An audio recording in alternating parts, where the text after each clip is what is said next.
Hello, and thank you for joining me in Annie's Stories. Today's video is called The Angel by Hans Christian Andersen. Let's have a listen, shall we?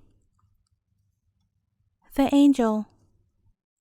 Every time a good child dies, an angel of God comes down to earth, takes the dead child in his arms, spreads his great white wings, and flies with it to all the places the child had loved during his life.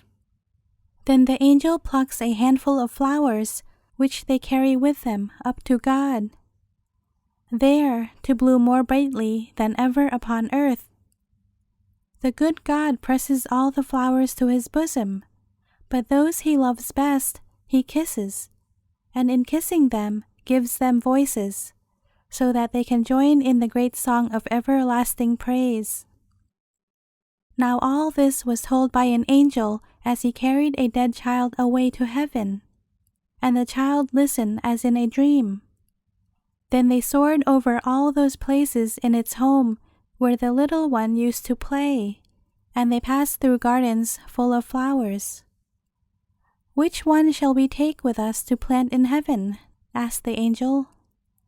Close by stood a tall, slender rose bush, but an evil hand had broken the stem, and all the branches full of large half-open buds hung withering from it. "That poor bush," said the child, "take it so that it may bloom up there in God's garden." The angel took it and kissed the child for its thought, and the little one half opened its eyes. They also plucked some gorgeous flowers, but did not forget the despised marigolds and pansies. "Now we have enough flowers," said the child. And the angel nodded, but still they did not rise to heaven. It was night, and very still. They remained in the great town, and hovered over one of the narrowest streets, which was encumbered with heaps of straw, ash, and refuse of all kinds. It was just after quarter day, and there had been various removals in the street, and bits of broken crockery, rags, and old hats were scattered about in every direction. In fact, everything which was unpleasing to the eye. Among all the rubbish, the angel pointed to a broken flower pot and a few lumps of earth only held together by the roots of a large withered wildflower. It was no use, and had therefore been thrown out of the window. "We will take that with us," said the angel. "I will tell you about it as we fly along." So as they flew, the angel told this story. Down in that narrow street, in one of the dark cellars, lived a poor sick boy. He had been bedridden ever since he was quite small. When he was at his best, he could just hobble once or twice up and down the room on crutches. That was all. For a few days in summer, the sunbeams shone into the front room for half an hour or so. The little boy would sit here, warming himself in the sunbeams, and looking at the red blood in his thin, transparent fingers when he held them up before his face. Then it was said, "He has been out today." All he knew of the woods in the first freshness of spring was when a neighbor's son brought him home a few beech branches. These he held above his head, and dreamt that he was sitting under the beech trees where the sun shone and the birds sang. One day, the boy also brought him some wildflowers, and among them, by chance, was one with a root. So it was planted in a pot, and put in the window near his bed.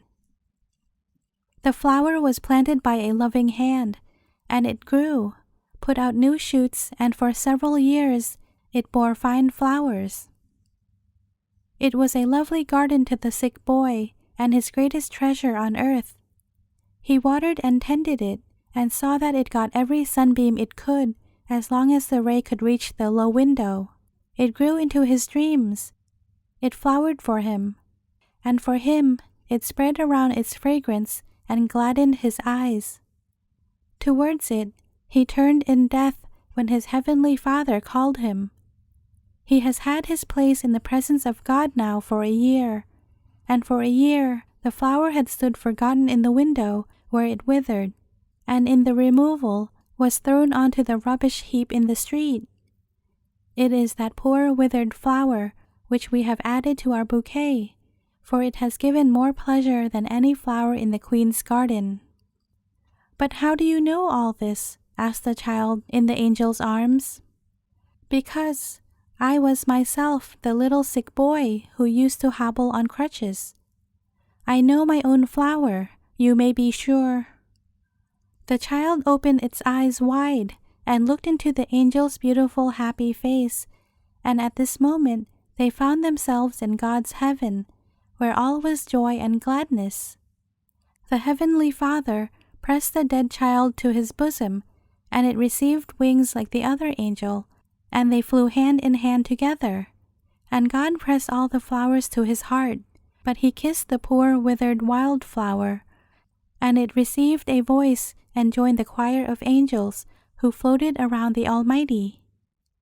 Some were quite near, others again outside these in great circles extending to infinity, but all equally happy. They all sang the glad song, great and small, the good child and the poor wild flower, which had lain upon the rubbish heap in the dark, narrow street. The end.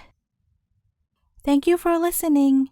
Please subscribe to my channel to help support it, and do check out my Facebook page for Annie stories as well, if that is a more convenient platform for you to use.